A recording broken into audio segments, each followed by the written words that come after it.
Hi friends, in this video we are going to discuss some of the concepts which we need to understand in order to do the problem of income from house property. So the first concept we are going to discuss is section 5, which is the scope of income, and in scope of income we are going to look how to treat income received from an house property located outside India. So the first one we have to know is that income is received from an house property which is located outside India or situated outside India. So in that case, what we have to do? So whether we have to include it in our income from house property or not. So first of all, we have to discuss that. So in section 5, it is clearly specified that in case of a resident, the income from house property situated outside India will be taxable, whether such income is brought into India or not. It is not necessary that income must be brought into India. So, here we have to note that in case of individual and HUF, the resident must be resident and ordinary resident. So, in case of resident and ordinary resident, in such cases, the income from house property located outside India will be taxed in income from house property, whether the income is brought into India or not. So it is not necessary to bring that amount into India. Now, in case of a non-resident or a resident but not ordinary resident, the income from house property situated outside India is taxable only if it is received in India.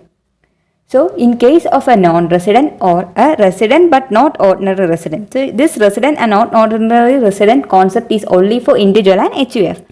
So, in case of a non-resident or a resident but not ordinary resident, the income from house property located outside India will be taxable only if the amount is received in India. If it is received in India. I think you are clear with this concept. So, now next we have to know a few more things before solving the problem. So, the next one is property used for agriculture purpose.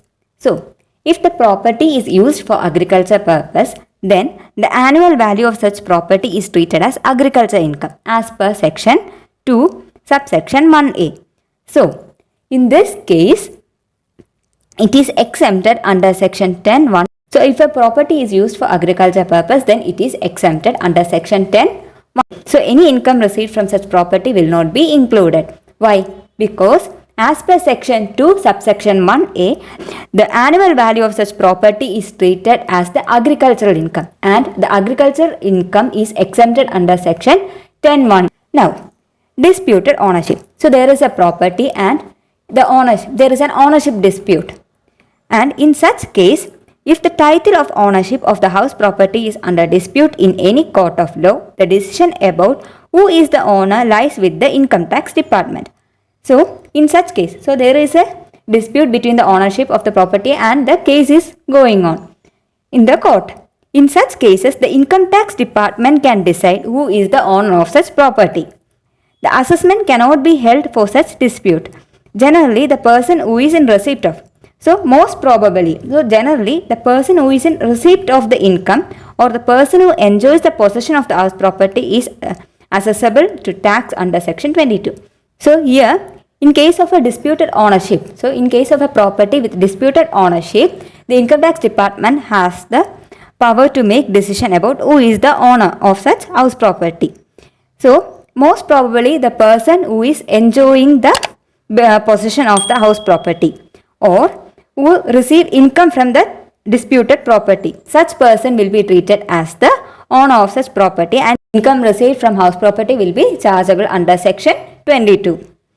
Next important thing we have to look is that in the following cases, income taxable under the house property and not under the business head. So, in these two cases, it is charged under the income from house property and not under the PGBP head. The first one is the property held by the assessee as a stock in trade of a business. So, here the property is held as a stock in trade of a business.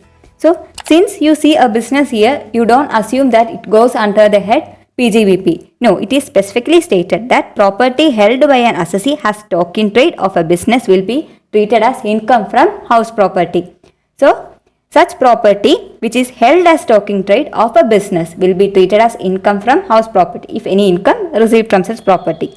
Then assessee is engaged in business of letting out of a property on rent. So the business of the assessee is giving the property or letting out the property on rent. So the assessee's main business is lending the property on rent. So in such cases also income received from such business is included in income from house property, not under the PGBP head. So you have to remember these two cases. So here is an exception. However, if letting is only incidental to the main business of the assessee, the rental income not taxable under. So here we have to note that the main business of the assessee is not letting out. So his main business is, we can assume that his main business is selling laptops or computers. But since he have a vacant building also, so he bought two buildings to store the computers and laptops.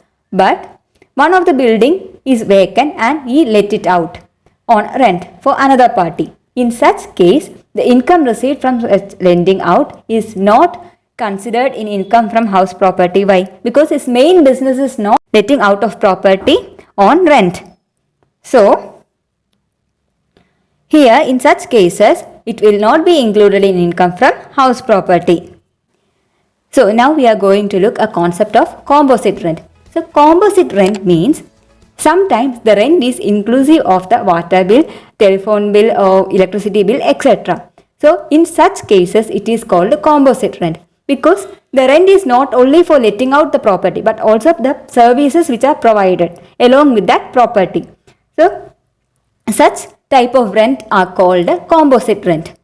Now, in case of composite rent, there are two types which can be the composite rent which can be separated, that is the services provided and the rent for the property can be divided and which cannot be divided. Sometimes we cannot divide the rent we give to the owner in such a way that this much amount is for the property and this much amount is for the services provided by the owner. So, there are two cases where a composite rent can be separated by saying that this much amount is for the property provided by the owner and this much amount is for the service provided by the owner. So, how to treat the composite rent? So, the first one is where the rent includes rent of building and charge for different services such as provision of lift, electricity, water, etc. Then the same to be splitted up and charges for the other services to be taxable under 28 or 56 as the case may be. So, case where the rent can be splitted and we can know this much is for the house property and this much is for the other services provided, then in such cases the amount received for the income from house property is to be charged under section 22, that is under the head income from house property, and the other services, charges for the other services are taxable under the head PGBP or income from other source. Now, what happens if we cannot separate the rent? How to charge such composite rent? So, it is said that if we cannot separate it, is not separable, then the entire amount will be taxed as taxable under the head PGBP or income from other source. It will not be included in income from house property. So, we have to keep in mind that if we saw a composite rent case in a problem, then we have to look whether we can separate it, whether that composite rent is separable or not. If separable, then we take only the income which is received from the house property and it must be included in the income from house property. Then the income received from the other services provided will be charged under the head PGBP or income from other source. If it is not separable, then in such case the entire amount will be taxable under the head PGBP or income from other source. I think you are clear with the concept of composite rent. Now there is one more topic we have to discuss, and that is roof given for advertisement. So this question come up for consideration before Calcutta High Court in Mukherjee Estate Private Limited versus Commission of Income Tax 2000.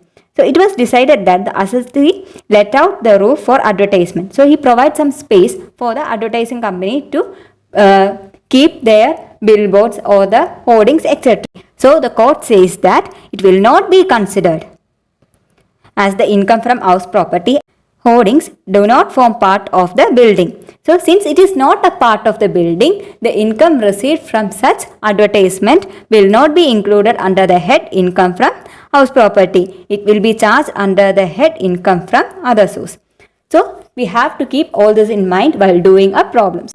So in this video, we have discussed some of the concepts which we have to understand in order to do the problem of income from house property.